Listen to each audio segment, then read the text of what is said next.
only humans, but that God bestows, which will be more eternal if properly preserved without knowing the place and time or eternal. Next.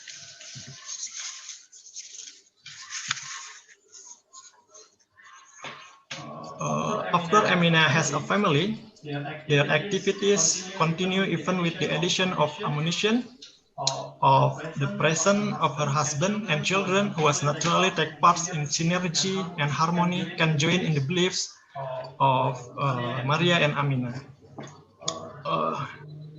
Now in the Idul Fitri pilgrimage or Christmas celebration, grandmothers, children, and grandchildren are together on pilgrimage to pray according to their beliefs and based on Islamic teachings. Although at first there was a bit of friction coming from Amina's husband because he was on pilgrimage to a grave from different religion. However, this awkwardness also melts because of her time and love for her husband and then for her children, so that it affects on the awareness of family togetherness that must be united to hold interfaith spiritual ceremonies. Along with the ongoing activities and prayer to those of different religion, according to Maria, they still feel the inconvenience of carrying out their spiritual activities, both in the form of attitudes and body languages of people who look at infidels in people or different religion, including those who have died. Okay, maybe that's all my presentation. Wassalamualaikum warahmatullahi wabarakatuh. Alhamdulillah, all the presenters finished the presentation. And now we will have Q&A session. For participant who wants to ask a question, please raise hand, introduce your name and affiliation, and say who you want to ask. Also, what your question. There is for Miss Dina or Mr. Munawar, Miss Henny. Any question for the last presenter in session 2? I would like to ask a question for Mrs. Sahdan. Sahdan, yeah, Miss Sahdan. Yeah, because both of you have the same team, yeah. Sorry? To help both of you have same research. Both of you have the same research about transgender. I'm the supervisor for Alia. Who have the research about transgender? Because I would like to asking, in Malaysia in this moment there is hope to minority, as you had trying to explore about your research about transgender. About apakah ada harapan transgender di Malaysia mereka mendapatkan hak dan juga equality in the future? It's still long way to go. Harapannya masih jauh, but as I think Bu Henny sudah, mungkin kita ada sejarah dari segi social awareness campaign, like for in the UK. Kalau di luar negara atau di negara barat, kempen-kempen kesedaran sosial itu memakan masa sehingga 20 tahun. Jadi ibaratnya kami adalah seperti memulakan sesuatu. This is the very first step. So at least we are starting something. So perhaps it's still a long way to go, but then at least we are doing something from now. But I think there is a hope. Harapan itu ada. Tapi dengan adanya research, yang mana hasil-hasil kajian ini akan diketengahkan. It will be disseminating to the society so that the society know what is actually that I mentioned about the unclear discourse. So what is the discourse for the transgender in Malaysia actually? Because there is a such of dilemma. Macam dari segi penerimaan ada sedikit kekeliruan dari segi kalau terima ataupun tidak mendiskriminasi itu dikatakan seperti menyokong transgender. Tetapi sebaliknya kita menolak diskriminasi, itu yang cuba disampaikan melalui kajian. Itu yang cuba, itulah diharapnya akan ada sinar harapan lah dari kajian ini. Tapi insyaAllah ada harapan. Am I answering your question? Saya menjawab soalan tak, Bu? Yes, you will ask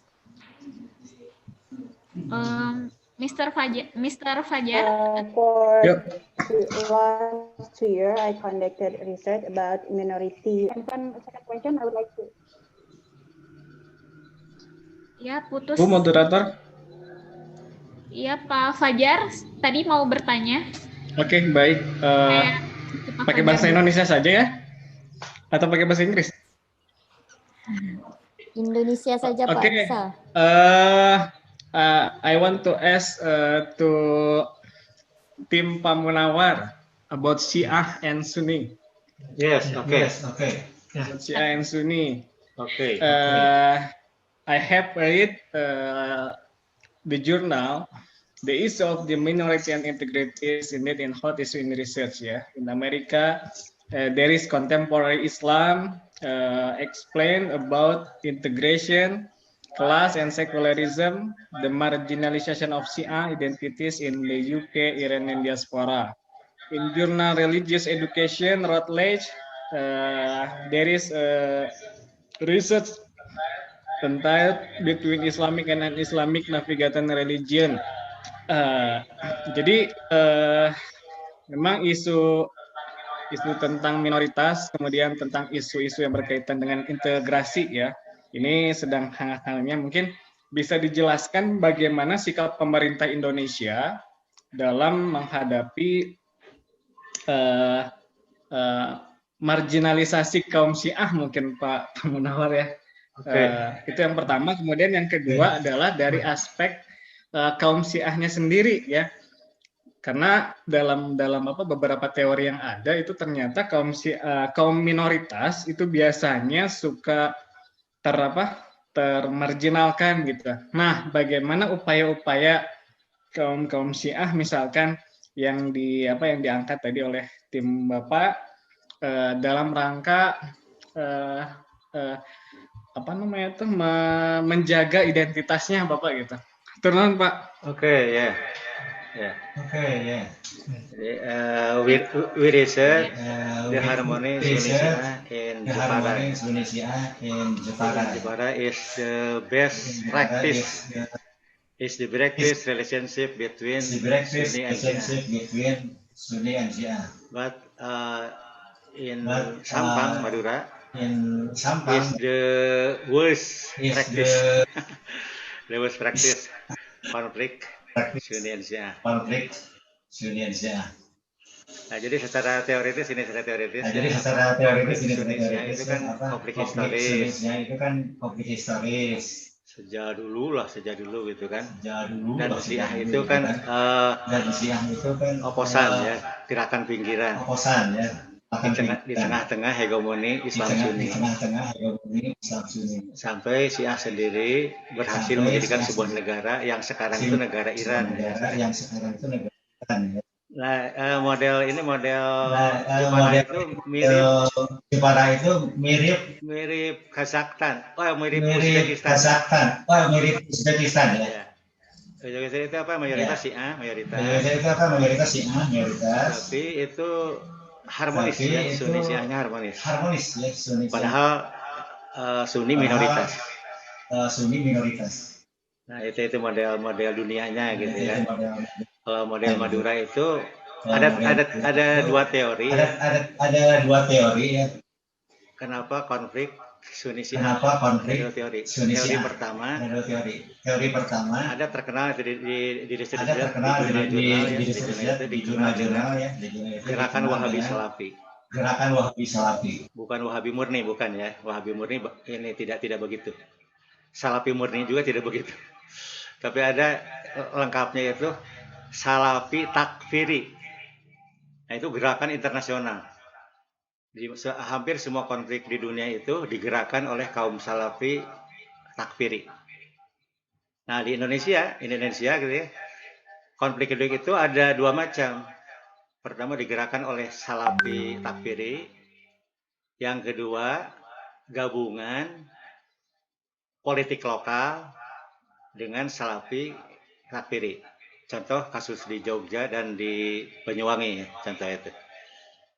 Nah, di Madura itu khas murni konflik Indonesia, murni. Jadi itu tidak ada pengaruh Salafi, tidak ada. Itu murni orang lokal, tidak ada orang-orang dari luar Sampang, tidak ada. Jadi semuanya yang menggerakkan itu orang Sampang, semuanya. Kalau dikaitkan dengan budaya Madura ya, subculture of Madura gitu kan, di sana itu kan there is ini carok ya, culture of carok, menjaga harga diri ya. Jadi ketika ada ajaran lain dianggap menghina ajaran asli Madura dianggapnya. Makanya konfliknya paling panjang, mungkin sepanjang sejarah Indonesia, konflik Indonesia yang terpanjang itu di Sampang Madura gitu kan. Di tempat lain sebentar. Konfliknya itu selalu orang luar yang menggerakkan, selalu. Jadi tidak pernah ada orang lokal yang asli yang menggerakkan konflik itu. Gitu. Nah, jadi ini novelty ya, sebuah temuan baru ya. Temuan baru yang karena temuan-temuan yang sudah di jurnal-jurnal internasional ataupun jurnal nasional itu ada dua macam konflik Indonesia itu, konflik oleh Salafi Takfiri, yang kedua oleh gabungan politik lokal dalam rangka merebut jadi bupati gitu kan. Jadi untuk anggota DPR dia menyuarakan karena masyarakatnya banyak yang fanatik, ya kami akan memberantas gitu kan, gerakan politik ya. Nah kalau ini baru ditemukan, ini khas Madura gitu, khas. Dan sampai sekarang orang Madura itu tidak mau memaafkan, tidak mau. Orang Syiah boleh kembali ke Madura, karena orang Madura asli mereka kan, bukan pendatang, bukan. Asal tobat gitu ya, tobat kembali ke Islam. Maksud Islam itu Islam Madura maksudnya gitu kan. Jadi Syiah di Madura dianggap non-Islam dianggapnya. Nah itu saya kira ya. Nah kalau pemerintah sih, pemerintah pusat kan mendukung harmoni ya, mendukung. Tapi pemerintah pusat juga tidak bisa berbuat apa-apa gitu kan, berhadapan dengan politik lokal, budaya lokal yang sangat kuat. Menteri Agama Pak Lukman Hakim Saifuddin sangat concern itu ya, tapi tidak mampu juga. Nah, jadi harga mati bagi Sampang Madura itu ini apa? Jadi anggota DPR-nya, MUI-nya, NU-nya, barisan ulama Maduranya, gitu, kompak. Boleh kembali ke Madura, asal tobat, kembali ke Islam, gitu ya. Nah kalau di Jepara itu model yang itu the best practice ya. NU-nya mendukung, Mujid ulamanya mendukung, DPR-nya mendukung, bupatinya mendukung, gitu kan. Nah itu the best practice lah, gitu kan. Oke, Mr. Muhammad Rindu Fajar, peneliti muda. Ini peneliti muda nih. Yang Turnuhun Bapak jawabannya. Ya, mungkin ada lagi yang mau bertanya. Kita batasi satu lagi kalau ada, karena sudah. Question. Mungkin Pak Edi ya, tadi Bu Heni sudah ya.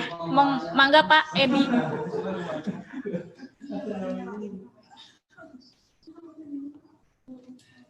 Bapak masih di mute. Oke. Bu Dinawati ya, dari UI. Dinawati Veronica. Halo Ibu Dina, terdengar suara saya? Ibu Dina? Iya Pak. Iya Pak, terdengar. Ada Ibu Dina? Iya. You said that 1997 really need the value of peace. Yes. So 1% left never needs, yeah, never need the value of peace. Why? Yes. Okay. Thank you for the questions, Mr. Eddie. There are, from our research, there are 99% respondents that really agree that the peace is really needed.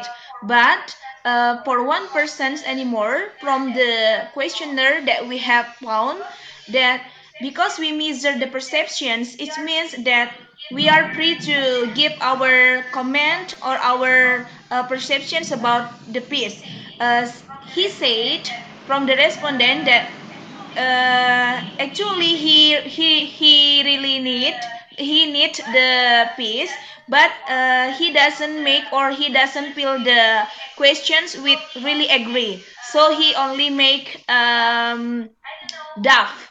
I don't know why he made or he filled the form with Duff, but from the perceptions we can conclude that he thinks that he is he is stubborn, means that sometimes the piece can be can make in the best positions, but he really admit that he still have many selfish attitude. So actually, from the all the response that all the respondents, they say that the peace is really needed. So it means that even though there is 1% that not to agree with the peace, it means only with their own perception. I think from the perception that gives in the sesuai penempatannya Pak in Indonesia. That's all. Thank you. Oh, are they radicalism community? Are they radicalism community? No. No. Oh, in that case, what's a group? What are they group?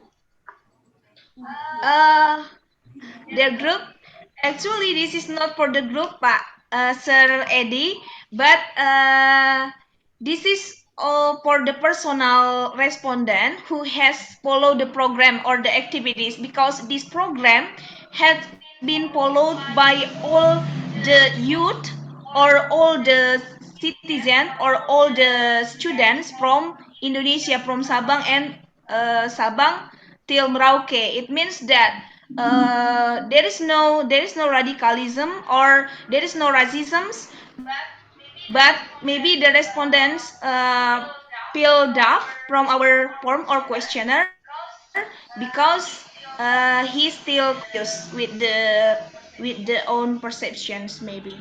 Thank you. Thank you very much for your.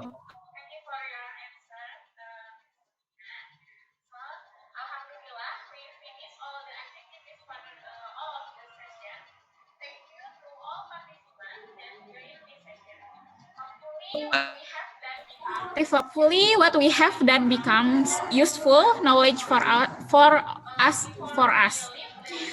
Before we leave the room, we can